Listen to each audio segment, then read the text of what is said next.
Presidente do Instituto Renovo, onde lidera iniciativas inovadoras no âmbito do Private Equity Social, dedicando seu apoio a organizações não governamentais na melhoria de sua governança corporativa. Além disso, destaca-se como mantenedor de escolas, contribuindo para o fortalecimento da educação por meio do apoio e treinamento ao corpo docente de escolas públicas. Pastor da Igreja Cristã da Família, presidente do Conselho de Administração na Bolsa OTC, presidente do Instituto Tela, Negócios e Missões, tem demonstrado sua atuação multifacetada e comprometimento com diversas esferas da sociedade. Pastor Paulo Oliveira.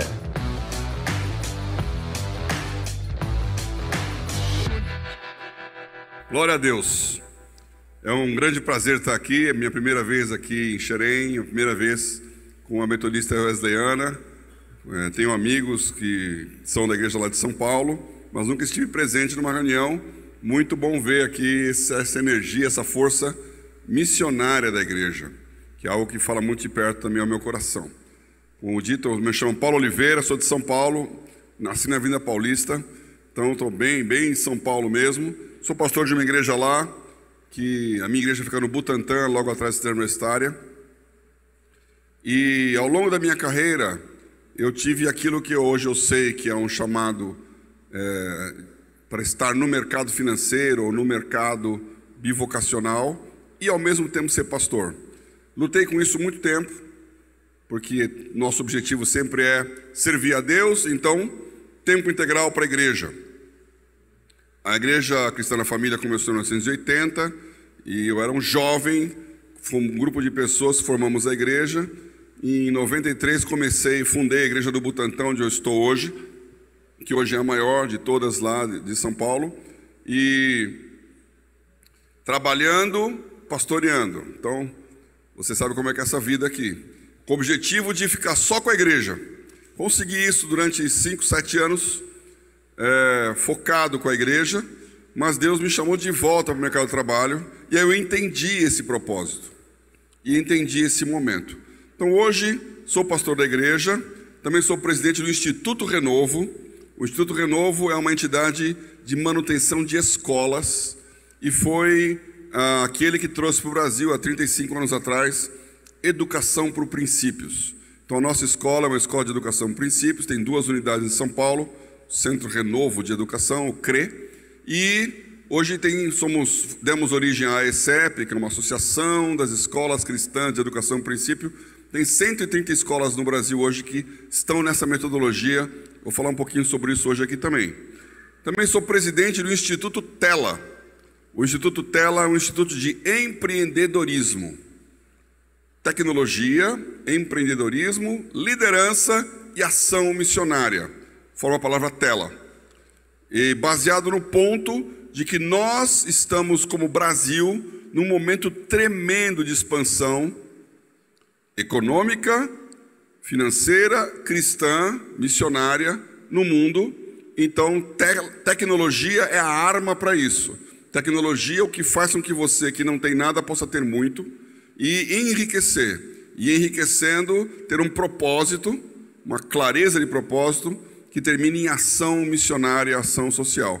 E aí, então, nós estamos dentro de um movimento, que também é mundial, que chama BAM, vocês vão ouvir bastante isso com o Bill aqui amanhã, com certeza, um amigo de muitos anos. Andamos juntos no BAM, que é Business as Mission, negócio como missão. Então, como eu posso usar o meu negócio para alavancar missões? Como eu posso entender o propósito de Deus no meu lugar de trabalho, no marketplace, como eles falam lá em inglês, e ser também o pastor. O que Deus quer da nossa vida com isso?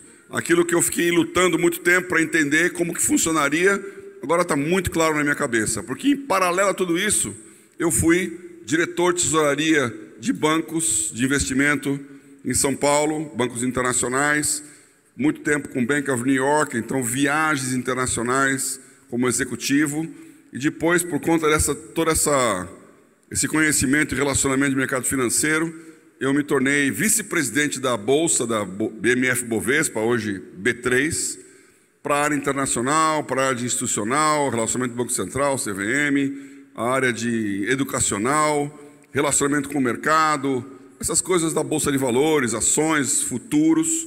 E eu, nessa condição, em 2010, comecei, dentro do mercado financeiro, um projeto de colocar o Brasil como centro de negócios da América Latina. Eles chamam de International Financial Center. Então, não existe um lugar na América Latina que concentre os negócios do continente. Não tem uma Hong Kong da América Latina. No mundo existem centros de negócios globais, como Nova York, Londres, a própria Hong Kong está se tornando global. Tem regionais, como Paris, Dubai, Singapura, mas não tem nenhum na América Latina. Então esse foi um projeto do mercado e eu capitaneei isso como vice-presidente da Bolsa. Os 8 maiores bancos brasileiros entraram, a própria Bolsa, a Febraban, CETIP na época, Ambima, são associações de mercado. Criamos uma associação chamada BRAIN, Brasil Investimentos e Negócios. E eu fui indicado como presidente desse negócio que eu nem esperava, mas acabei virando presidente da BRAIN, viajando os países, conversando com os presidentes, Banco Central, Comissão de Valores Imobiliários de Peru, Argentina, Chile, México, Colômbia, para entender como que isso integra com o Brasil. E, obviamente, com os grandes mercados globais, né? Foi uma época de muitas e muitas viagens. E foi nessa época que eu entendi quem é o Brasil. E entendi também, fiquei amigo do Jim O'Neill, que foi o estrategista-chefe da Goldman Sachs, um grande banco americano, mas ele é da Inglaterra, ele é inglês, que no final dos anos 90, estudando o crescimento dos países, descobriu que alguns países iam ter grande crescimento no século XXI. Brasil, Rússia, Índia e China. Então ele criou o nome BRICS, que você deve ter ouvido falar bastante, que a nossa ex-presidente é a presidenta dos BRICS hoje. Você imagina um negócio desse, né? Então, e eu falei para o Dionil, você criou um monstro, você criou um monstro. Qual que é a relação do Brasil com Rússia, Índia, China, e colocaram um S de África do Sul, que não tem nenhum crescimento, mas mais político aí entrou como BRICS.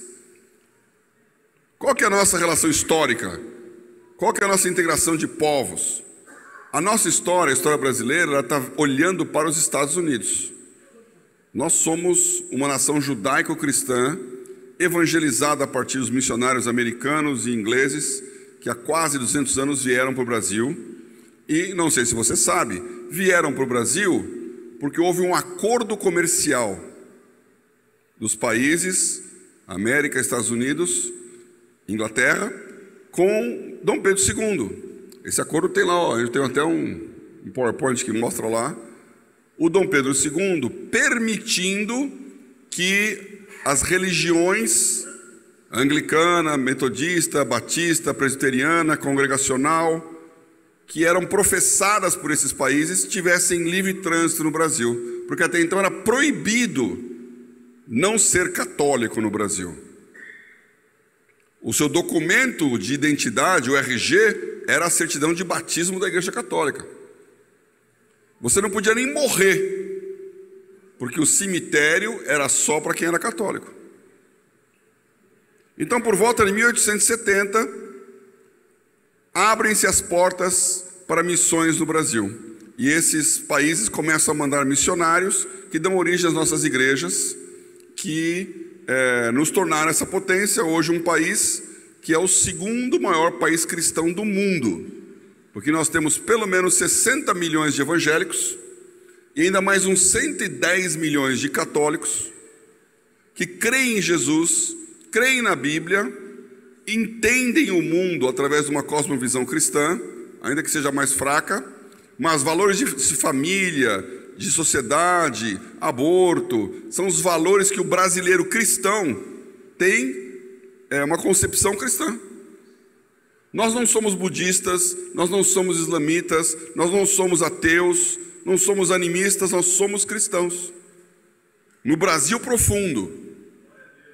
E qual que é essa oportunidade no mundo? Então, última coisa que eu queria dizer, eu, como pastor da igreja, há 14 anos atrás, nós temos um sistema de evangelismo lá, que chama SAL, Sabor da Salvação. E esse SAL foi um método desenvolvido por nossa pastora de evangelismo, que é a pastora Elisa Toma, que é uma japonesa, que eu chamo de jiu-jitsu espiritual. Por que ela faz? Ela faz perguntas e respostas. Então senta com o aluno, tem lá 14 lições, cada lição tem umas 7 perguntas. Então a gente não afirma nada, não ensina nada, só pergunta. Então a primeira pergunta na primeira lição: quem escreveu a Bíblia? Aí a pessoa vai dizer o que ela quiser. Ah, foram homens, foi um ET, foi uma iluminação, a Bíblia é coisa forjada. Cada um pense o que quiser. Aí ela fala, vamos ver o que a Bíblia fala sobre quem escreveu a Bíblia? Então abra aí a sua Bíblia em 2 Timóteo, está escrito lá, toda a escritura divinamente inspirada é apta. Então a Bíblia fala que Deus escreveu a Bíblia. Abra em Jeremias, Jeremias escreve as palavras que eu estou te ditando. Então Jeremias escreveu o que Deus mandou ele escrever. Você pode não acreditar, você pode achar que isso é invenção, mas está escrito aí. Segunda pergunta, dá para mudar a Bíblia? Claro, esse livro foi adulterado, escrito, reescrito.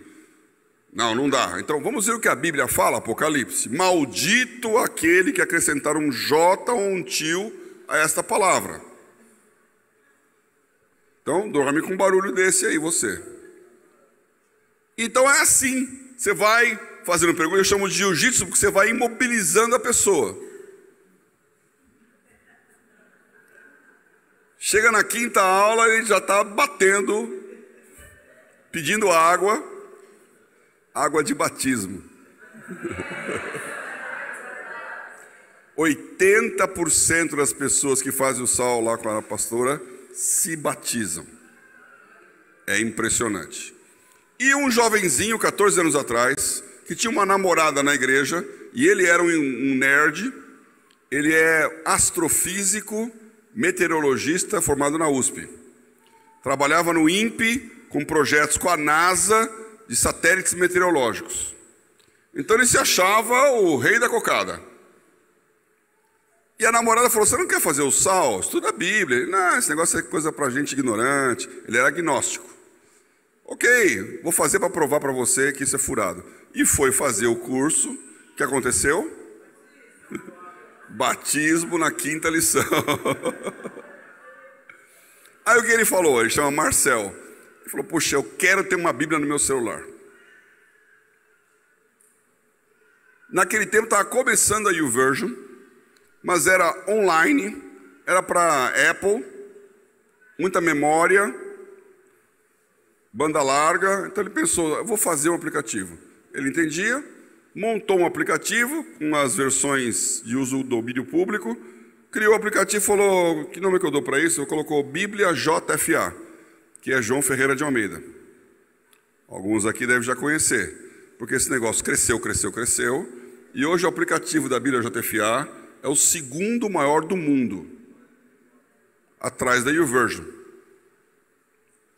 Tem 4,5 milhões de usuários únicos olhando esse negócio, em 128 países. Nós fazemos parte da DBL, que é a Digital Bible Library, que é a união das sociedades bíblicas mundiais, mais os tradutores, né, Wycliffe, Summer, os tradutores da Bíblia, Pioneer, para ver como divulgar a Bíblia no mundo. E já pelo 5º ou 6º ano seguido, a Bíblia digital é considerada a maior e mais efetiva ação missionária do mundo. Por quê? Porque os mais velhos aí devem lembrar, como eu, do irmão André, que nos deixou ano passado, Missão Portas Abertas. Então eu cresci lendo lá o Contrabandista de Deus.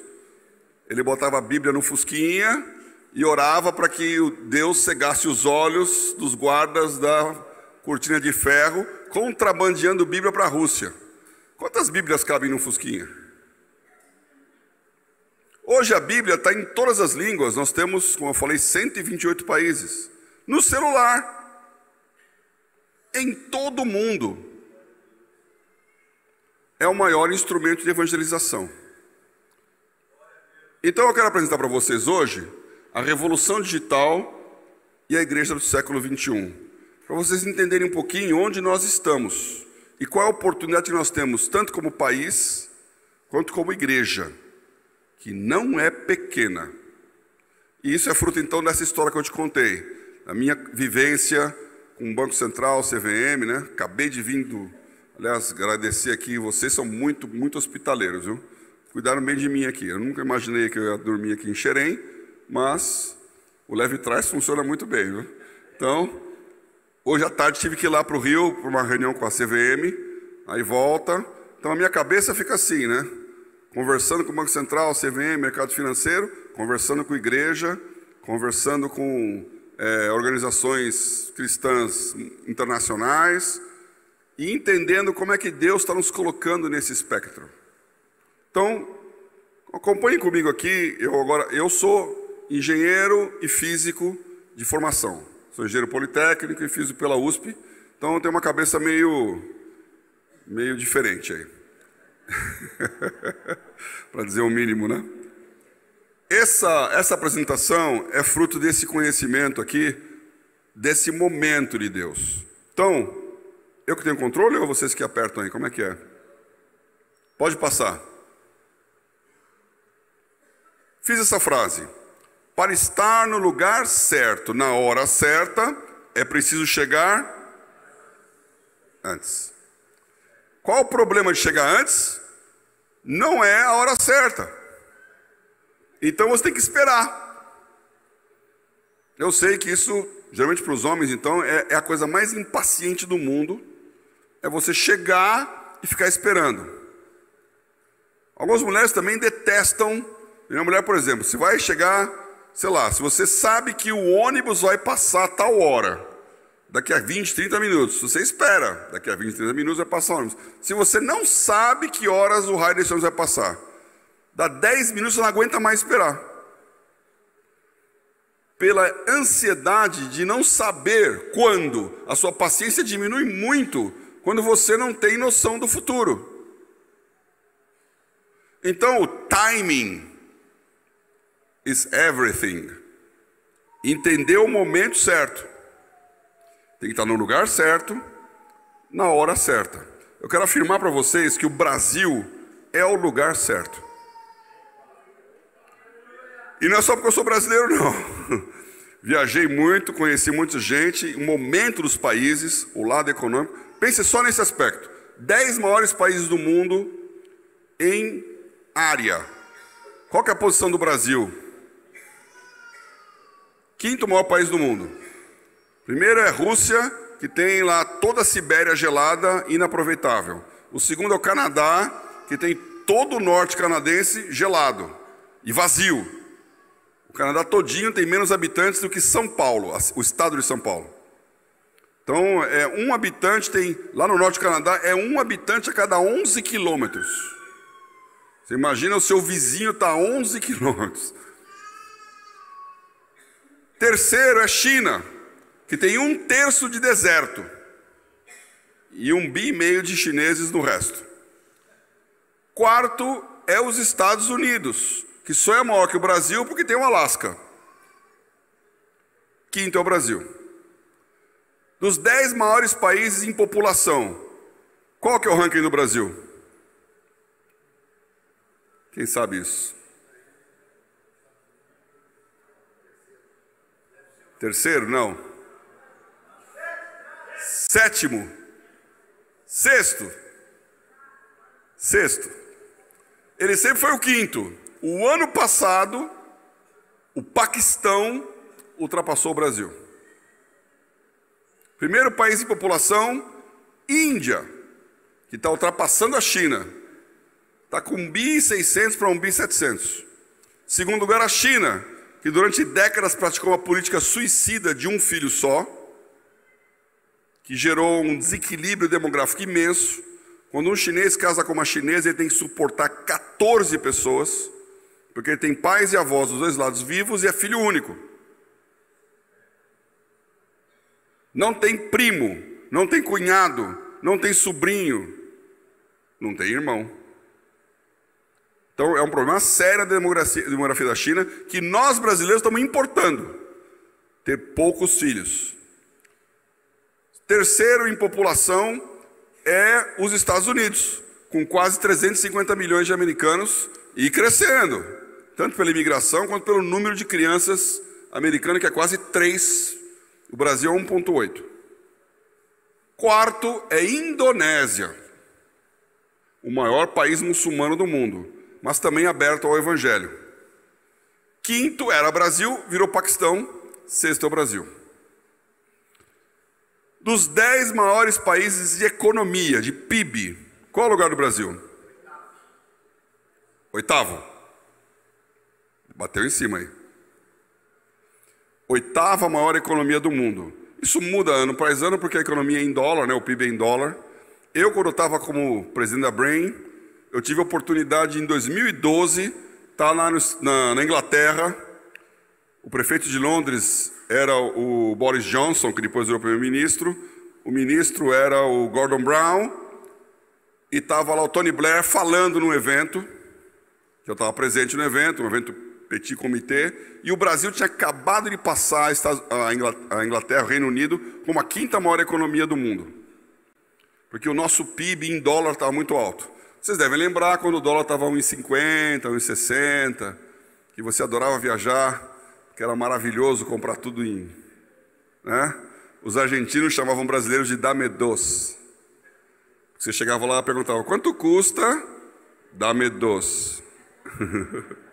Tudo muito barato. Então o PIB brasileiro em dólar passou dos 4 trilhões de dólares e quase isso aí, passamos o Reino Unido. Eu estava lá, maravilhoso, aquele dia, eu fiz a colocação lá, olha, vocês ingleses cantam no seu hino, Deus salve a rainha, que era a rainha na época. Os americanos colocam nota de dólar, em Deus nós confiamos. Tenho uma excelente notícia para vocês, Deus é brasileiro. Mas estamos em oitavo.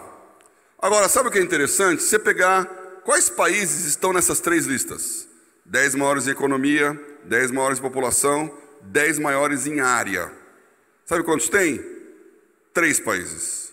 Estados Unidos, China, Brasil. Só daí já dá para perceber que nós não somos qualquer coisa no mundo. Nós temos um potencial, que é um potencial que às vezes demora para se transformar em realidade, mas que continua sendo o maior potencial de enriquecimento do mundo.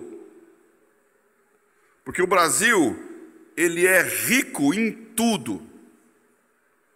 Nós somos a maior reserva de água do mundo, 20% da água doce está aqui. Nós somos o maior produtor agrícola e exportação do mundo. Nós alimentamos 1 bilhão de pessoas.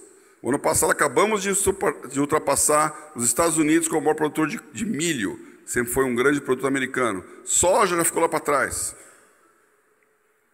Nós somos um grande produtor de energia solar. O dia mais quente da Inglaterra é pior do que o dia mais frio, eu vou falar xerém, do Nordeste. Aqui, eu vim preparado para queimar aqui, mas tá, Deus é maravilhoso, né? Tá?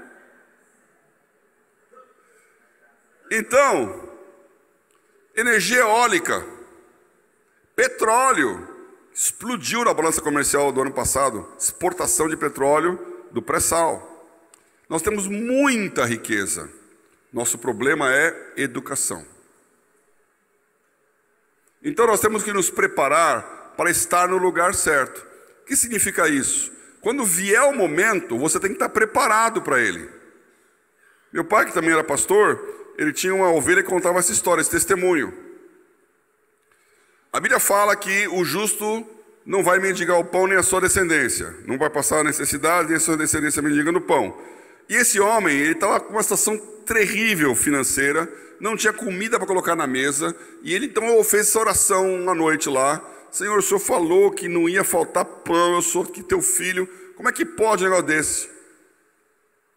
E aí, quando ele estava naquela oração, ele sentiu Deus falando com ele: vai no supermercado, faz a compra.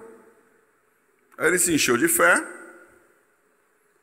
debaixo dessa palavra, lançarei a rede de supermercado. Foi para o supermercado, pegou o carrinho e começou a colocar as coisas dentro. Aí ele foi pensando, aquela hora que sua fé vai aumentando, né? Ele foi pensando: já que Deus falou, vou fazer aquela compra. Então botou mais até do que ele costumava comprar, encheu o carrinho. Aí foi chegando na hora do caixa, a fé vai diminuindo, né? Não aconteceu nada, não apareceu ninguém, não encontrou nada, e entra na fila e vai andando naquela fila. Eu não sei como é aqui em Xerém, mas em São Paulo tem assim 10 caixas, 2 funcionando.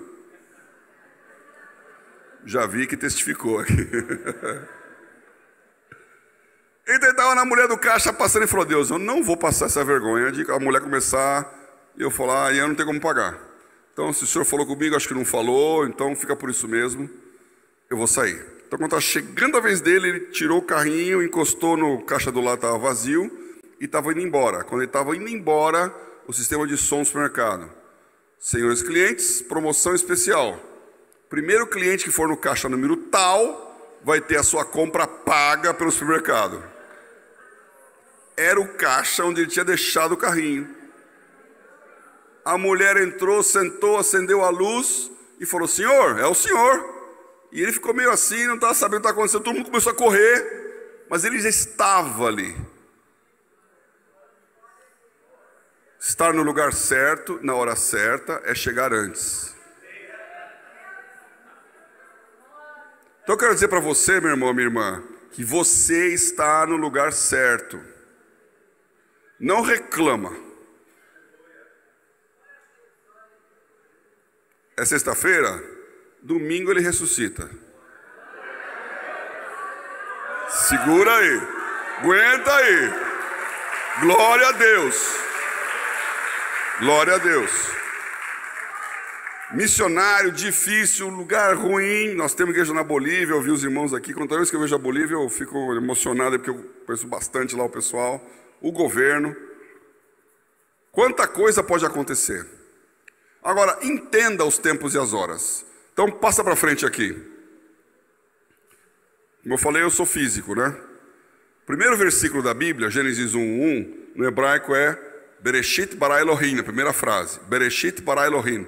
No princípio criou Deus. Então a primeira palavra da Bíblia, que inclusive é o nome do livro em hebraico, é Bereshit. No hebraico, o nome do livro é a primeira palavra. Então nós chamamos de Gênesis, eles chamam de Bereshit, quer dizer no princípio. O que isso significa? Que a primeira coisa que Deus criou não foi a luz, foi o tempo. Porque existe um no princípio. O que tinha antes? Antes era a eternidade. Eternidade é não tempo. Eternidade não é muito tempo.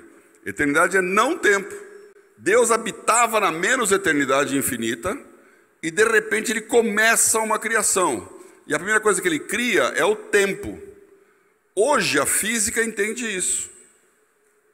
Por quê? Porque tempo e luz estão relacionados. A tal ponto de que se você tiver alguma coisa que vá a 300 mil km por segundo, que é a velocidade da luz, ela para no tempo.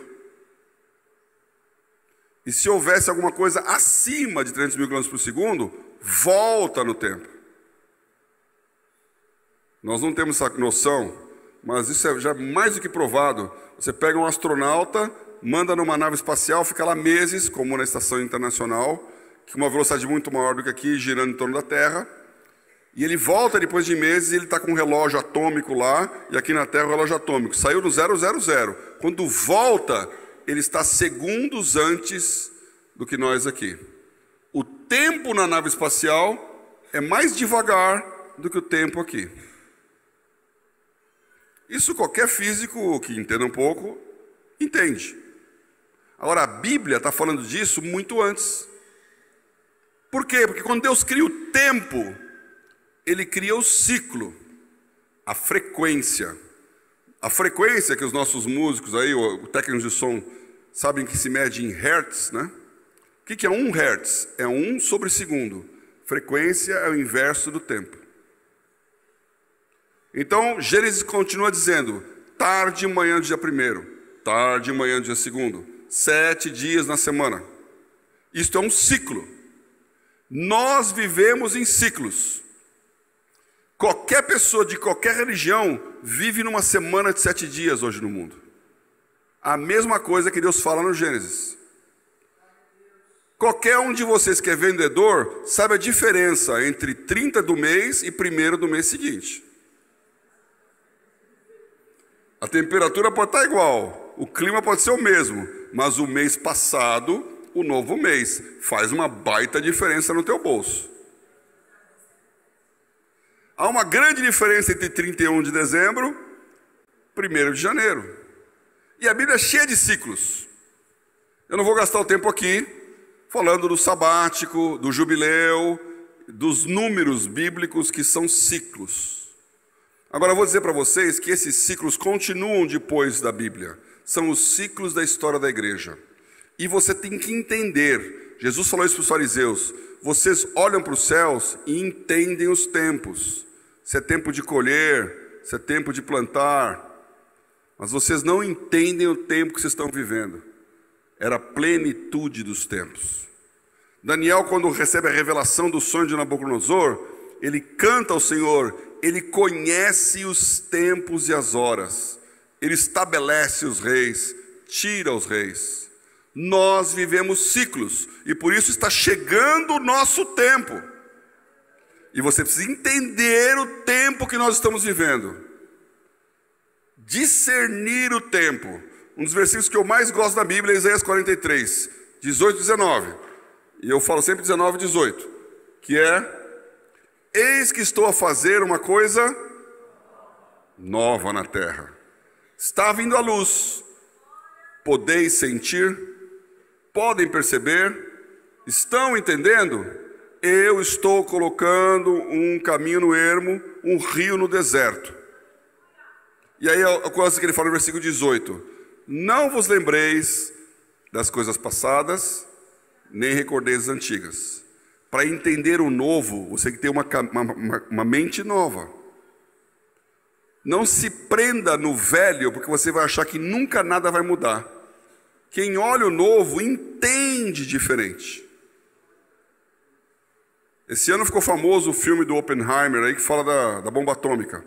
O esforço da guerra teve o lado da bomba atômica, lá no projeto Manhattan, e teve um outro projeto em Boston, que é o centro de universidade americana. Lá fica o MIT, que é a maior escola de engenharia do mundo.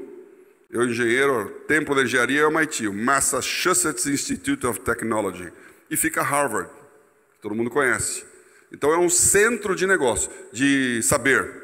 Então na Segunda Guerra Mundial eles colocaram lá no MIT físicos, estatísticos, matemáticos, engenheiros, todos juntos, para o esforço de guerra de aviação, dos aviônicos dos Estados Unidos. E num barracão, que eles chamam de Building 20, barracão número 20, todo mundo lá aglomerado, uma confusão. E eles descobriram que aquela confusão dava uma energia criativa. Essa é a teoria do caos. Você mistura um monte de gente fazendo coisas diferentes e cada um faz melhor a sua. Tanto é que quando acabou aquilo, eles mantiveram o barracão do jeito que ele estava, que era um negócio meio místico assim, meio cult. Mantém o negócio tá dando certo. Foi o maior risco de incêndio nos Estados Unidos nos anos 70, ou seja, 25 anos depois da guerra, porque estava lá o barracão. E quando eu fui a convite do governador do Massachusetts falar no MIT, foi o meu pico de glória de engenheiro, e ele contou essa história, mostrou o prédio, era um prédio todo doido, feito pelo arquiteto do Guggenheim, tentando pegar o espírito daquela confusão, daquele caos. Nesse barracão estava um jovenzinho judeu, que fugiu da Alemanha nazista, chamado Abraham Wald. Ele era estatístico. E a Força Aérea falou o seguinte: temos aqui os modelos dos aviões que estão indo bombardear Berlim. É uma viagem longa sobre território inimigo, então nós temos que ter uma fuselagem que aguente as balas da artilharia antiaérea alemã. Ela tem que ser grossa para aguentar as balas. Ao mesmo tempo, tem que ser leve para ter autonomia de voo. Então não dá para engrossar tudo. Então nós pegamos aqui um sample, uma amostra de todos os aviões aqui com a marca das balas. Criamos uma análise de regressão estatística para ver em que lugares nós vamos reforçar. E está aqui a nossa proposta. Aí o Abraham olhou aqui e falou: vocês estão errados. Vocês têm que olhar, reforçar onde não tem marca de bala. E aí as pessoas ficaram, que nem vocês assim, não estou entendendo. E o que ele disse? Ele falou: vocês estão olhando para os aviões que voltaram. Ou seja, está cheio de bala, mas voltou, deu certo. Os que foram abatidos não estão aqui para contar a história. E foram abatidos no lugar onde esses não foram. Esse olhar é olhar empreendedor. É enxergar. Podeis sentir, podeis perceber, estou fazendo uma coisa nova. A maioria das pessoas olha o noticiário e fala: está ruim. Mas um cristão, ele olha o noticiário e fala: chegou nossa hora. E eu quero dizer para vocês o seguinte: a crise só é ruim para quem é grande. Crise sempre é bom para quem é pequeno. Então você não caia na história da Rede Globo, porque ela vai te vender que está tudo muito ruim. Você tem que falar: glória a Deus, é a minha oportunidade. Azar do Roberto Marinho, eu vou aproveitar. Tenha um olhar diferente do olhar do dia a dia, do lugar comum. Quais são os ciclos que a gente vê na igreja? Vai lá. Para frente. 500 anos. A cada 500 anos de história, muda a maneira de ser igreja. Nós estamos aqui nesse salão, com essas roupas, com esse louvor. Isso não foi assim, não foi... né, a última Santa Ceia não foi assim. Aliás, o Dantas falou isso aqui, né? Que os homens de barba branca, aquilo, eu também falo isso. Até essa brincadeira. Você conhece lá o Leonardo da Vinci, fez lá aquele quadro Santa Ceia. Sabe por que todos os discípulos estão de um lado só da mesa? E no quadro da Vinci está todo mundo, né, do lado da mesa, Jesus no centro, e os 12 em volta assim, inclinados, tal, velhos. Sabe por que eles estão do lado da mesa? Porque foi a hora de tirar foto. Não era assim, não era uma mesa daquele jeito, era uma mesa que se reclinava, era um U. Jesus estava reclinado, provavelmente do lado dele estava Judas, porque ele fala: aquele que põe a mão no bocado, é esse que me traiu, eu vou dar o bocado para ele. Então você está reclinado, põe a mão e dá, você tem que dar para o cara que está do seu lado. Do outro lado estava o João, que se inclinou para colocar a cabeça no peito, perguntando a Jesus quem que é o cara. Pedro devia estar lá de lá, porque ele estava apontando para o João, pergunta aí. É muito diferente a realidade da prática, da teoria. Mudam os ciclos. Então, durante 500 anos, era uma igreja no templo dos judeus, durante 30, 40 anos lá em Jerusalém, não escondida nas catacumbas, que depois do ano 350 começou a se tornar oficial, mas não tinha os seus prédios. Era um modelo de igreja que não tinha instrumento musical, porque não podia fazer barulho, era canto-chão, que muitos até acham que é espiritual de Deus, são até contra, porque no Novo Testamento não fala de instrumento musical de música como o Velho fala.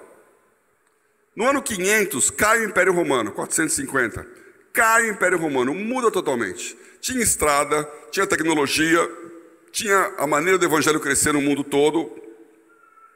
O Elias antes falou sobre isso também. Muda. De repente agora a Europa entra na idade medieval. Passa para o próximo aí. Do 500 até o 1000, você tem um crescimento da igreja tornando-se o Largo da Matriz. Agora ela está na praça principal de cada cidade. Agora é o império do Papa de Roma, na Europa Ocidental, que define a situação. Enquanto na Europa Oriental são os patriarcas.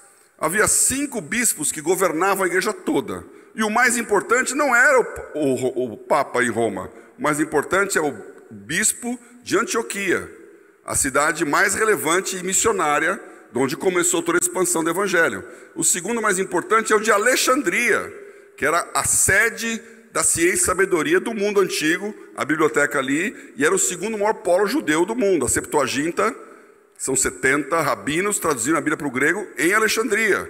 Alexandria era o grande centro teológico cristão, rivalizando com Constantinopla, que era o bispo do novo lugar do Império Romano, onde estava o Constantino, hoje Istambul. Que a mãe, que é Santa Helena, restaura Jerusalém, põe todos os lugares santos, igrejas católicas ali, e o bispo de Jerusalém. O quinto é o bispo de Roma. E no ano 1000 tem uma cisão. O bispo de Roma fica de um lado, os outros 4 patriarcas ficam do outro. Igreja Ortodoxa. Nós temos pouca referência da Igreja Ortodoxa, mas essa igreja continuou até hoje. Mas Constantinopla continuou sendo uma sede até 1452, quando cai no Império Otomano. 1000 anos depois. Então, no século X, tem um cisma do Ocidente com o Oriente que muda a maneira de ser igreja de um lado e de outro.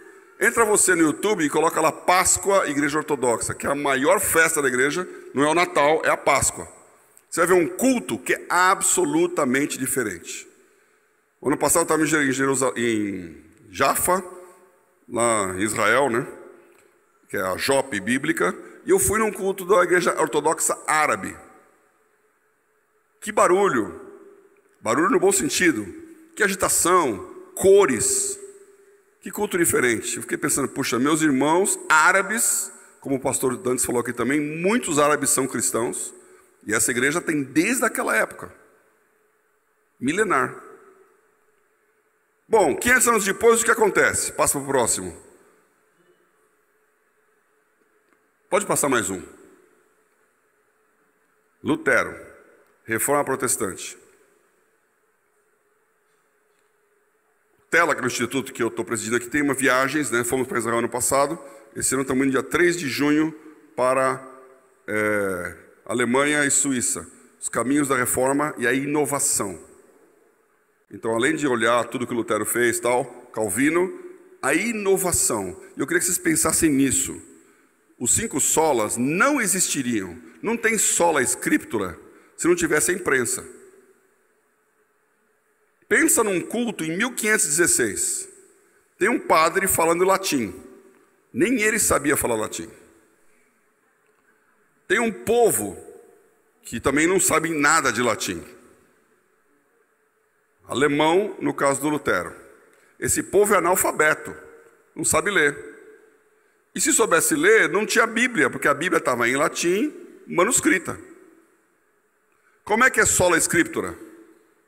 Se eu não sei ler, se o próprio Lutero só pegou numa Bíblia quando estava no seminário, que era um livro super raro, super caro. O Lutero prega as proposições na porta da igreja de Wittenberg, as suas 95 proposições, à mão em latim, que era a língua científica e oficial da época. Mas em 3 meses, aquelas proposições estão em todas as grandes cidades da Europa, na língua de cada um, impresso. A imprensa comunica. E agora o saber não está contido, ele está ilimitado, ele não se perde mais, porque agora um livro não é um único, queimou a cópia, acabou. Ele está em todos os lugares. A imprensa é considerada uma das maiores invenções de tecnologia para o progresso da humanidade. E a igreja protestante que nasce da reforma, ela nasce numa ética de trabalho protestante. Aliás, o Max Weber é o campeão nesse assunto. E esses países, Alemanha, Inglaterra, um pouco depois Estados Unidos, a Europa protestante, ela cresce e se desenvolve.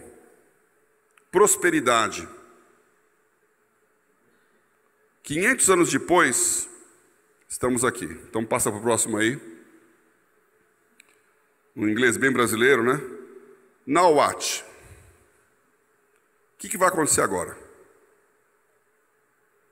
Qual é a grande transformação tecnológica que está para acontecer, que vai mudar a maneira de ser igreja? E eu creio, meus irmãos, que essa transformação tecnológica passa por nós aqui no Brasil.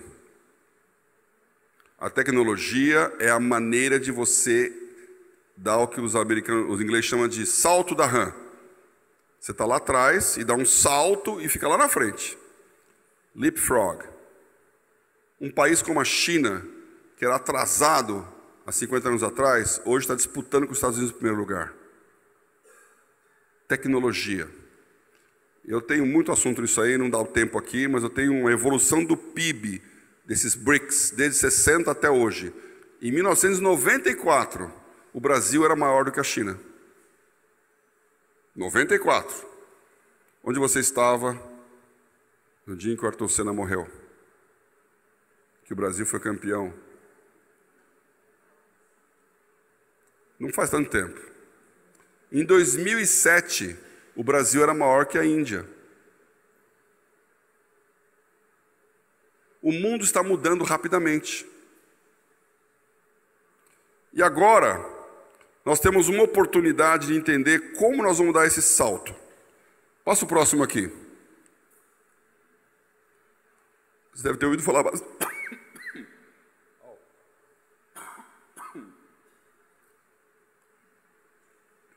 Já ouviu falar bastante da revolução tecnológica 4.0, né? Por que 4.0? A 1.0 é o James Watt, em 1777, descobrindo a máquina a vapor. Quando ele descobriu a máquina a vapor, ele transformou a tecnologia da época. Porque agora uma máquina substitui o homem. Não é uma ferramenta. Agora é uma substituição. E uma máquina de tear acabou com a história da mulher virtuosa, que põe a mão na roca, ela levanta de manhã, tosa a ovelha, faz o fio, e depois monta o tecido, veste a família. Agora você vai lá no shopping e compra. Revolução. A mulher ordenhava a vaca, pegava o leite, batia, fazia manteiga, debulhava o trigo, moía, fazia a massa, a farinha, construía um pão, fazia um bolo, manteiga, leite, farinha. Quanto tempo fazer isso? A tecnologia ela vai apressando essas coisas. Então o James Watt descobre aquela máquina e a Inglaterra se torna a nação mais rica do mundo. Revolução Industrial. Um pouco de 100 anos depois, o Thomas Edison, na verdade, o Westinghouse, que você deve lembrar esse nome, ele inventa um motor elétrico. E agora, então, acabou a máquina a vapor, é o motor elétrico e aumenta mais a produtividade. O Thomas Edison inventa a lâmpada elétrica. Nós não estaríamos tendo essa reunião desse jeito se não tivesse iluminação. E a primeira vez que ele ilumina o New York Times, que é o jornal americano lá em Nova York, juntou a cidade. Ele apertou um botão e todo o prédio se iluminou. E foi aquele uau! Porque era tudo à luz de candeeiro, de querosene, de lampião. Luz elétrica. Menos de 50 anos depois, o semicondutor a descoberta do semicondutor possibilita o computador. Os primeiros foguetes que a NASA lançou no espaço não eram com computador, era régua de cálculo. Em 2007, e aqui todos vocês estavam vivos, o Steve Jobs chega e fala: você precisa de um smartphone. E aí você pergunta: o que é um smartphone? É um negocinho que você usa para conversar com as pessoas, fazer chat, internet, app. Você não sabe nada de que é isso. A Nokia fala: não, o telefone é para telefonar. Eu falo: o smartphone também telefona. Mas ninguém vai usar para isso não.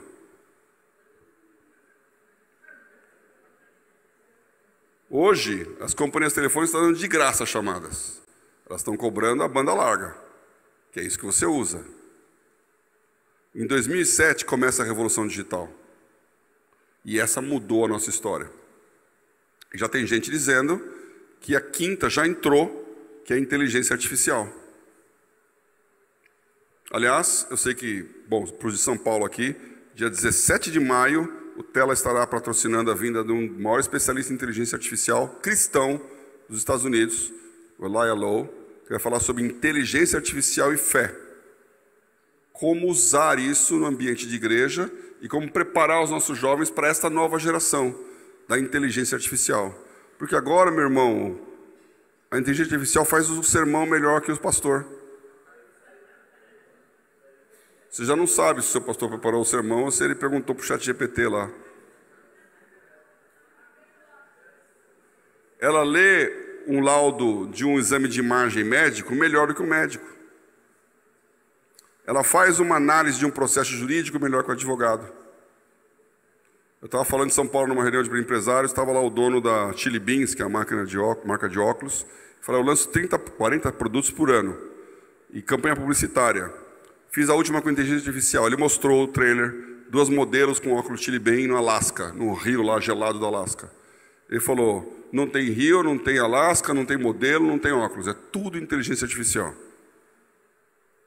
Ficou 30% mais rápido, e o grana que ele gastou se ele tivesse que pegar 2 modelos, pegar um avião, ir para o Alasca, fazer a fotografia. O mundo está mudando numa velocidade incrivelmente perigosa. E pela primeira vez nós temos uma geração jovem que sabe mais do que a geração velha. Então o pai não ensina mais o filho. É o filho que está ensinando o pai como usar um celular. Isso cria na criança uma sensação de que ele não precisa do mais velho. Isso vai ser um grave e grande problema.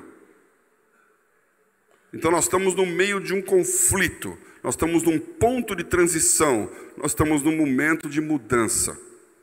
Agora, como que você aproveita esse momento?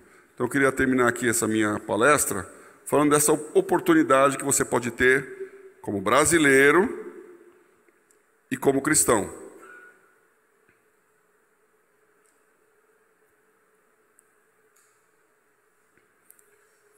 Como eu falei, Bíblia JFA é um aplicativo que hoje prega mais do que muitos missionários, porque está em todos os lugares. E o Marcel, que é um nerd que mal fala com as pessoas direito, ele é o cara que está por trás disso. Nós estamos como Tela patrocinando a educação de uma nova geração na igreja. Isso também foi falado aqui pelo Dantas, e eu concordo totalmente. O desafio da igreja brasileira é a próxima geração. Nós vivemos uma geração de conflitos. A própria denominação, ela nasce de um conflito por causa do Espírito Santo e do avivamento que surge nas igrejas tradicionais nas décadas de 60. Os batistas em 63, ou seja, que é 67, né? 67, igreja presbiteriana. Então, o pentecostal, que começa com a Assembleia de Deus aqui no Brasil em 1911, fruto do movimento Azusa, ele está fora da igreja tradicional. Aí vem, na década de 50, as tendas de avivamentos, Brasil para Cristo, Deus é Amor, Casa da Bênção, Doriel, Davi Miranda, Manuel de Mello, homens que movimentaram o Brasil, multidões se converteram, igrejas tradicionais estavam intocadas lá. Aí entra dentro da igreja e começa esse conflito, que hoje já não é mais conflito, porque estamos vivendo um momento de unidade. A maneira de ser igreja está mudando. A pandemia trouxe essa convicção de que você pode estar aqui, mas pode estar no streaming. Provavelmente essa reunião aqui deve estar no streaming. Então tem gente assistindo em algum lugar aí. Como você se comunica com essas pessoas? Como você comunica com a nova geração? Cosmovisão cristã. Educação. E aqui me permite, então, eu ia mostrar um videozinho, mas achei melhor só falar isso aqui.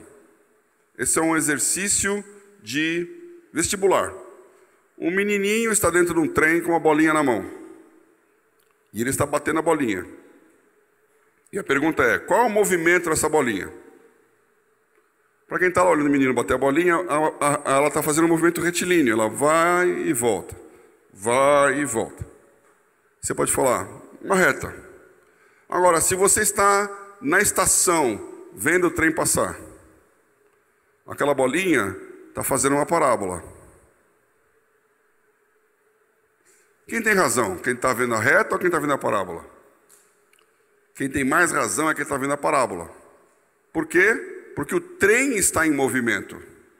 Então, o seu referencial em movimento mascara o seu resultado. Você pode jurar sobre a Bíblia que é uma reta, mas você está em movimento. Bom, se o movimento muda o referencial, então quem está na estação também não está certo, porque a Terra está girando. Então quem está no espaço está vendo uma helicoidal.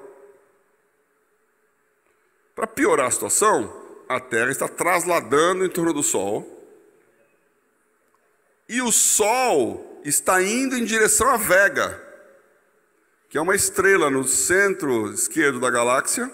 Quando chega lá, haverá uma grande explosão, vai acabar tudo, mas daqui a 3 milhões de anos, então, fique tranquilo que Jesus volta antes ou você já morreu também.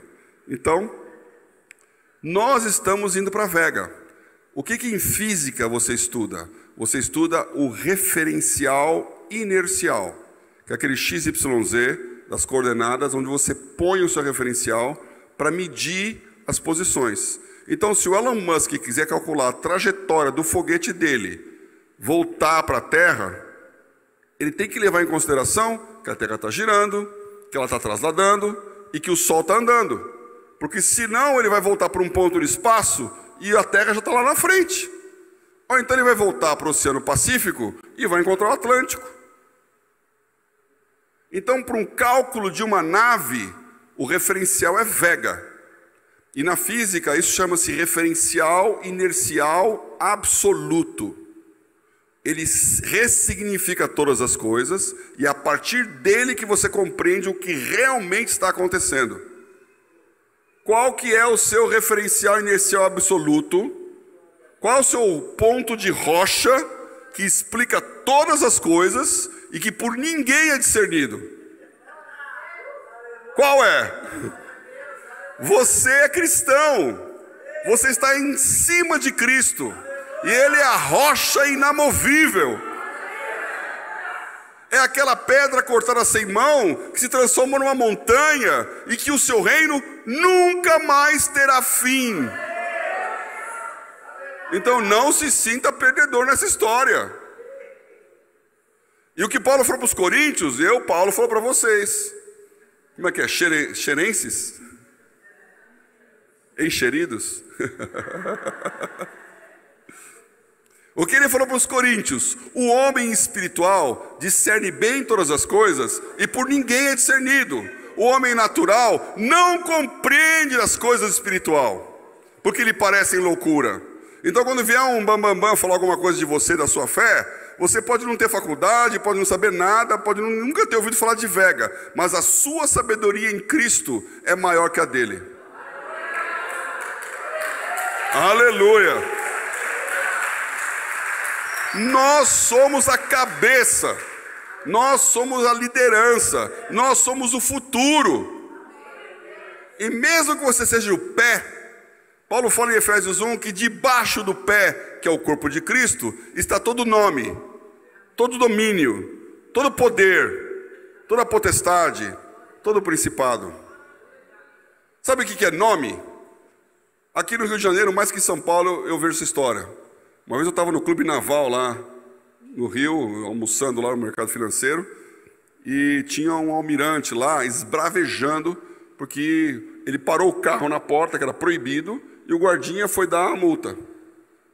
E ele foi lá dar uma carteirada no guardinha. Sabe com quem você está falando? O guarda falou, eu não sei, mas eu estou aqui multando o seu carro que está parado aqui, ó. Aí ele se virou para mim e falou, não é um absurdo? O que esse cara pensa que sabe quem eu sou? Eu pensei, não sei, não quero saber. Porque ele achava que o nome dele, a família que ele frequenta e pertence, resolvia o problema. E no resto do Brasil tem muito lugar que fala, opa, tá cada vez melhor aí. Qual é o seu nome? Ele não quer saber Paulo, ele quer saber a minha família. Para saber se a minha família é importante, para saber quem são os relacionamentos. Aí eu falo, Paulo Oliveira. Eu falo, só ganha do Silva. Quando eu era vice-presidente da Bolsa, eu abri o escritório da Bolsa em Londres. Contratei uma gerente para ficar lá cuidando. E tinha que fazer um rapapá todo com as autoridades brasileiras lá, porque é uma agência brasileira no exterior. Então tinha um protocolo com o embaixador brasileiro em Londres. A Embaixada Brasileira em Londres é a mais antiga do mundo, porque foi o primeiro país que nos reconheceu como nação em 1822. Então tem uma salona lá, com um quadro pintura a óleo de todos os embaixadores, desde 1822 até, na época era 2012. Aí, ela estava lá, a Catherine, olhando os quadros, ela voltou para mim e falou assim, puxa, sua família é importante, hein? Eu falei, não entendi. Ela falou, olha, quanto oliveira aqui. Aí eu falei, é verdade, minha família... Só a do presidente que é melhor a minha, que é o Silva. Nome é importante no mundo. Em cima de nome está domínio. Porque você vai no cartório, aquele pedaço de terra está ligando um domínio com o nome. E durante séculos, quem detinha a terra tinha riqueza. Depois tem os poderes. Poder é invisível, mas tem uma praça dos 3 poderes lá em Brasília. Então, o poder executivo, legislativo e judiciário resolvem a nossa vida, ou acabam com ela. Uma canetada e você perde o emprego. Outra canetada, você perde a aposentadoria. Entra na prisão, sai da prisão. Poderes são realidades, ainda que invisíveis. Mas acima dos poderes estão as potestades, que são os poderes das hostes espirituais, que determinam comportamentos. E tenho certeza que você, nós aqui, classe média, achamos que as coisas são todas definidas normalmente. Mas o dono da empresa, o político, ele está lá fazendo trabalhos para os entes espirituais ajudarem. Porque ele sabe que ele precisa de um sobrenatural. Acima disso estão os principados. E só tem 2. O príncipe deste mundo, que não tem nada com a gente, e o príncipe da paz. Eu quero dizer para você que você, como igreja, está acima de tudo isso. Você vai julgar os anjos. Você está sendo preparado para isso. E toda a nossa vida aqui é o que a Bíblia fala de foste fiel no pouco, sobre muito será colocado. Deus não está preocupado com quantas milhares de almas nós vamos levar. Ele ama as milhares de almas que vão se converter, mas Ele não precisa delas para vencer. Ele já venceu. E o que você vai fazer pela eternidade não é andar no céu nas ruas de ouro, tocando harpa. Você vai trabalhar pela eternidade, porque aqui é o estágio, lá é a realidade. Então, irmãos, nós temos que treinar com cosmovisão nossas crianças, para que elas saibam o que é o cristianismo, cosmovisão cristã. Então, nós temos um teste de cosmovisão na escola. Você faz 50 perguntas mais ou menos, e de acordo com a sua resposta, você tem uma cosmovisão bíblico-teísta, ou seja, Deus é o centro do universo. Deus é o soberano de todas as coisas. Deus é o Deus da política, Deus é o Deus da religião, Deus é o Deus da economia, Deus é o Deus da educação, Deus é o Deus dos assuntos sociais. Esse teste chama Peirce, que é política, economia, educação, religião e social. Se você acertar de 70 a 100, a sua visão é bíblico-teísta. Se você for de 50 a 70, a sua visão é cristã moderada. Porque Deus é Deus de algumas áreas, mas não de todas. Se você for abaixo de 50, 30 a 50, você é humanista.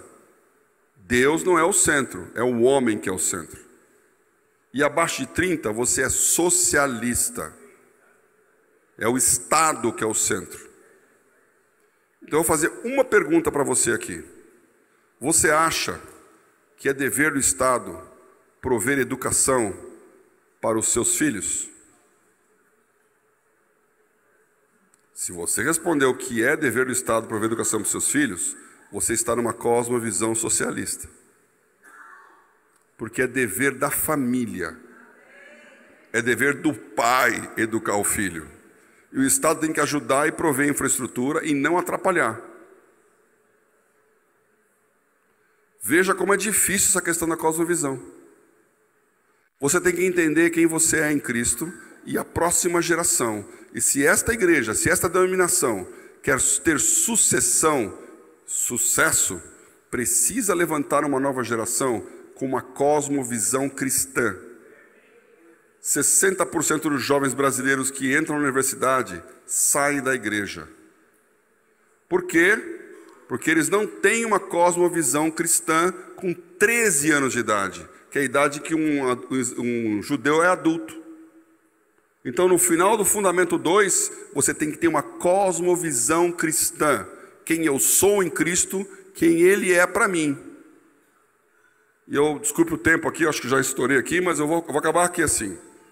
7 princípios norteiam a educação. Primeiro princípio, Deus é soberano.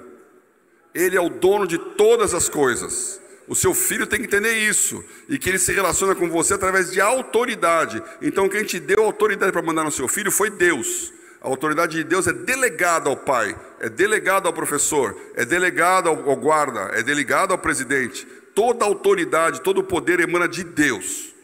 O segundo princípio é, você tem autogoverno. Ninguém manda em você. Você é inviolável. O inferno, o diabo não pode te abduzir. Ninguém pode forçar você a fazer o que você não quer, porque você foi criado por Deus com a capacidade de escolha. O terceiro princípio é individualidade. Não tem ninguém igual a você nos 8 bilhões de habitantes desse planeta. A sua impressão digital, todo mundo sabe, mas agora a tecnologia mostra que a sua íris é única, que o formato da sua face, qualquer um que tem um aplicativo de banco já teve que ficar lá, aproxime o rosto, levanta o rosto, porque a biometria é única. A maneira de você sentar é única. Hoje os carros reconhecem quem está sentado para ajustar os comandos. Sentou, é ele. Você é único. Deus criou você único. E o modelo socialista é coletivo, é massa, todo mundo igual, sociedade de consumo. O modelo de Deus é 1 a 1.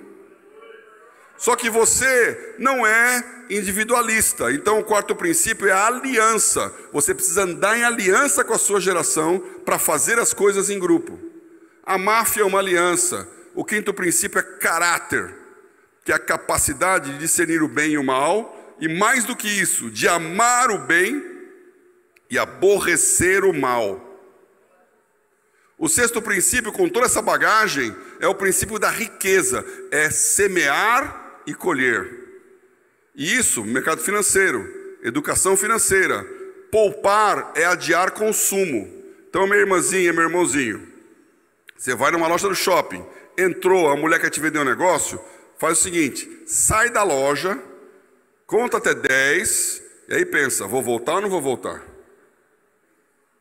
Porque tudo chama para consumir. E se você investir, você vai ter riqueza. Em vez de você pagar em 10 vezes, poupe 10 meses e compre à vista. Daqui a 10 meses. E você vai descobrir que talvez não precise comprar. E vai descobrir que com dinheiro na mão você paga mais barato. Esse é o poder da riqueza. Juros compostos.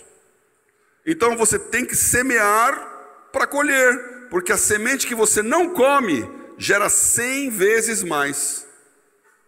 E com a riqueza que você conseguir, saiba no último dos 7 princípios, mordomia, que nada disso é seu. Que Deus te deu aquilo para você investir no reino. E você é mordomo da riqueza que Ele te deu. Em 1870, o Brasil de Dom Pedro II era maior do que os Estados Unidos de Abraham Lincoln, 1860. Lincoln morreu em 62. O que os Estados Unidos tinha? Uma geração cristã. E ali começou uma revolução no Nordeste com a abolição da escravatura nos Estados Unidos, em que o Norte e o Nordeste americano se industrializa. E aí um jovem plantador de milho, ele pensa, e se em vez de só vender milho, eu pegar o milho e industrializar? Fazer um floco de milho, que é um cornflakes.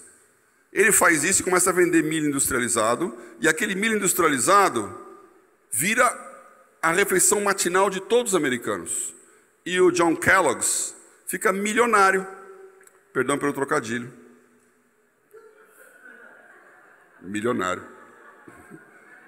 E aí, o que ele faz com o dinheiro? Missões, Fundação Kellogg's, para desenvolver os conceitos de democracia e de liberdade econômica. Democracia significa não é monarquia, não é um rei mandando em todo mundo, é o povo todo escolhendo o que é melhor para ele.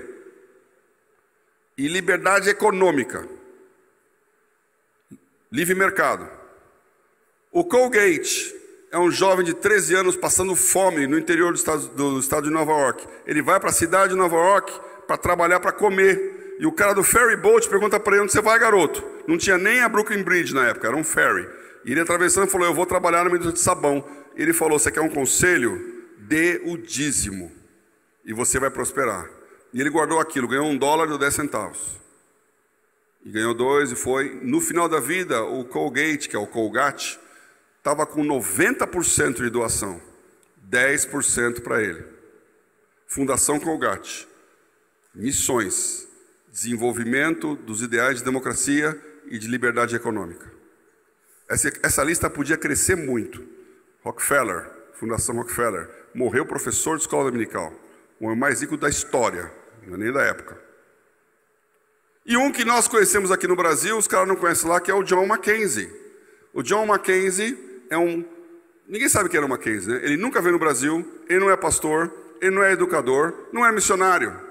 Ele é um advogado americano que recebe um report de Dom Pedro II falando: está aqui o imperador do Brasil, acabou de abrir as portas de missões, Brasil é o país do futuro, vamos evangelizar o Brasil, vamos enviar missionários ao Brasil. 1870. E o Mackenzie faz uma pergunta: Brasil é o país do futuro? Tem estrada de ferro no Brasil? Que era a grande integração americana. Falou: não, então a minha grana é para montar uma escola de engenharia que produza engenheiros que façam estradas de ferro. Então o Mackenzie em São Paulo, o prédio número 1 de tijolinho ali, é a escola de engenharia. Hoje é um quarteirão que vale milhões e milhões lá no centro de São Paulo. E a Universidade de Mackenzie é a segunda mais antiga empresa privada em operação no Brasil. Porque um homem pegou o dinheiro e deu. Eu quero dizer para vocês que nós estamos na hora de levantar uma geração de milionários e de bilionários brasileiros. E esse que vai enriquecer do zero, ele vai ser grato a Deus. E ele vai dar o dinheiro para fazer missões. Ele vai dar o dinheiro para mudar a situação de assistência social no mundo e no Brasil. Ele vai dar o dinheiro para solidificar os ideais de mercado e de economia liberal. E esse é o Brasil que vai crescer no meio do mundo. Ele nasce da igreja. Nós somos a maior empresa de RH do mundo. Nós temos que educar os nossos jovens. Nós temos que ensiná-los a empreender. Você tem que pensar, como foi dito aqui várias vezes, que o futuro missionário é negócios. Manda um homem de negócios, porque ele vai ser bem visto. Eu conversei com um missionário em Guiné-Bissau. E ele contou essa história. Estava lá brasileiro, igreja de miseráveis, o embaixador em Guiné-Bissau, o embaixador brasileiro, perguntou para ele: vai ter uma festa na embaixada, preciso que alguém limpe aqui a piscina. Tem alguém na sua igreja aí? Falou: eu faço. Falou: pago $500. Falou: eu limpo. Ele foi lá, limpou, arrumou tudo.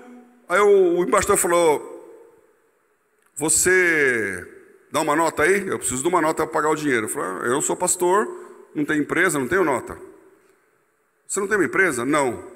Mas eu não posso pagar se não tiver uma nota. Aí ele falou assim: aquele embaixador foi a mula falando para mim. Porque o que o embaixador falou foi o seguinte: por que você não abre uma empresa, contrata os homens da sua igreja e eu contrato a sua empresa para cuidar aqui? Você vai dar dinheiro para todo mundo. É muito melhor ter uma empresa trabalhando do que ficar pedindo dinheiro de assistência social. Ele falou: é verdade.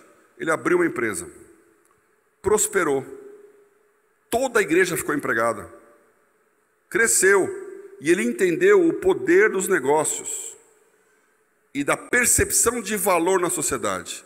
Esse missionário mudou para a Índia. E eu conheço, tem muita história aqui, né? Eu conheço uma empresa em Cascavel, Paraná, fundada por 2 pastores, que tinham uma igreja pequena em Minas Gerais, e não tinham dinheiro para nada. E ele falou, Deus, eu tenho que me manter, eu vou ter que começar a trabalhar com dor no coração, porque ele achava que ele estava abrindo mão de um chamado tempo integral para trabalhar, para poder viver. E ele montou com o irmão dele uma empresa de adesivos, e ele foi para um posto de gasolina para vender adesivos, e ele viu os caminhoneiros passando, e naquela época, que faz uns 14 anos atrás, a ANTT, que é a Agência Nacional de Transportes, obrigou todos os caminhões a colocar um adesivo branco com o número ANTT. Até hoje o caminhão tem que ter aquilo. Então ele começou a vender adesivo para caminhão. E aí os caminhoneiros começaram a conversar e percebeu que os caminhoneiros tinham um problema, que precisavam de ajuda, que tinha questão do seguro, do frete, que tinha lugar para ficar, que tinha um relacionamento, eram solitários. Ele criou uma cooperativa de caminhoneiros. Essa empresa hoje tem 30 mil caminhoneiros na cooperativa. Tem postos de trabalho e serviço pelo Brasil inteiro. E recentemente, para ajudar os caminhoneiros, eles fecharam um contrato com a maior empresa de pneus da Índia. Eles me chamaram para a festa deles lá em Foz do Iguaçu, toda a empresa reunida do Brasil, e o CEO da Índia e o presidente da empresa, ele falou, irmãos não, amigos, né? Fui na Índia lá, é 1 quilômetro só de empresa, fabricando pneu da última geração. E eu cheguei para o cara, esse missionário de Guiné-Bissau, que estava na Índia, abriu o negócio, conversou com o empresário lá da empresa de pneus, fez a ligação, e o cara falou, eu gostei de você, eu vou fazer negócio com você no Brasil. Quando ele veio para cá, um monte de empresa aqui querendo representar. Falou, não, vai ser a Transdesk. Ele estava na reunião comigo lá, contou o indiano essa história.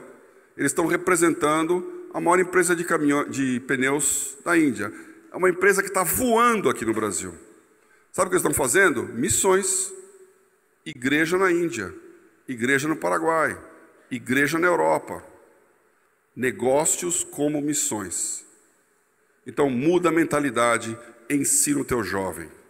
Ele tem condições de ser um missionário empreendedor. Eu queria orar com vocês, para que vocês não se sentissem desocupados, desalojados, mas mestres. Vocês são os professores dessa geração. Eles vão entender como guardar esses valores. Eu ensinei esses valores na escola no CRE.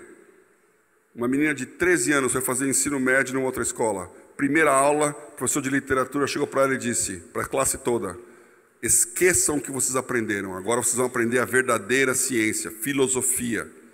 Não existe nada absoluto, tudo é relativo. Não existe bem e mal, não existe céu e inferno, não existe certo e errado. Tudo depende, tudo é relativo. Não é tese e antítese, é síntese. E vocês vão aprender a pensar agora a partir do ensino médio. E a classe ficou ali, aí ela levanta a mão. Professor, uma pergunta. O senhor falou que não existe nada absoluto, tudo é relativo. Essa sua frase é absoluta?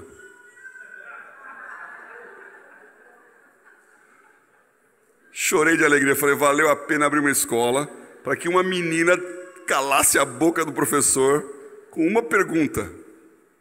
Aprender a pensar. Então, irmãos, obrigado por estar aberto esse momento aqui. Nós estamos à disposição como Instituto Renovo, institutorenovo.org.br. Não sei se no último tem aí o meu contato, não sei. Tela Negócios e Missões, é o nosso Instagram. Tela Negócios e Missões. E o meu Instagram é po.liveira. Eu não ligo muito para isso, mas está lá. É po.liveira. O que você quiser, o que você precisar, o que você pensar, nós estamos estimulando as igrejas a abrirem escolas. Calvino disse, uma igreja, uma escola. Vocês precisam pensar em educação. É o nosso futuro. E o Brasil é esse país do futuro. Vamos ficar de pé?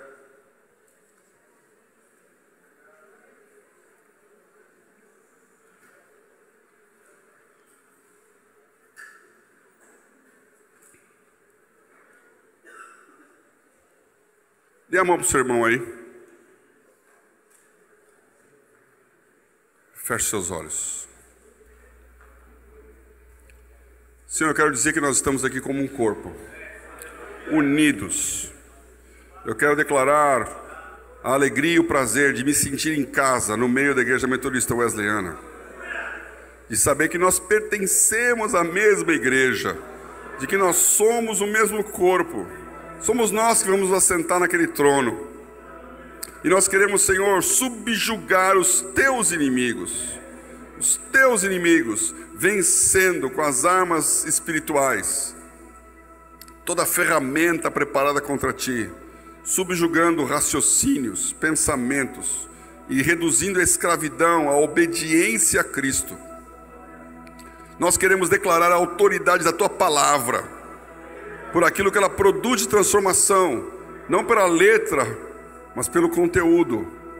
Eu quero abençoar meus irmãos e irmãs na sua criatividade, que cada um deles aqui olhe para o seu negócio com os teus olhos, Senhor, o que temos em mãos, o que podemos começar a fazer, onde nós estamos sendo enviados, o que nós temos além do desejo genuíno de falar da tua palavra, mas qual é a nossa credibilidade diante dos homens. Quantos aqui podem dizer, como o Senhor escreve em Daniel, homens jovens formosos, sábios, sem defeitos e com a capacidade de andar no palácio. Senhor, dá a nós, aqui no Brasil, essa capacidade. Eu abençoo o crescimento dessa igreja, a partir do reposicionamento da sua liderança, privilegiando o seu jovem, ensinando valores. Nós não estamos buscando resultados na terra, estamos buscando resultados no céu. Levanta no meio dessa geração novos Colgates, novos Kellogg's, novos Mackenzies. Levanta negócios do reino, levanta relacionamentos com toda a terra, levanta pessoas que vão pelo mundo prosperando e levando prosperidade. Nós ordenamos dos céus, abre as janelas do céu e derrama a tua bênção, e que esse pequeno rebanho faça tremer as nações. Nós abençoamos o grande pensamento, o olhar para o novo, o crer no além que o Senhor tem para cada um de nós. Nós abençoamos esta igreja nesse propósito, no nome maravilhoso de Jesus. Aleluia! Glória ao nome de Jesus. Amém.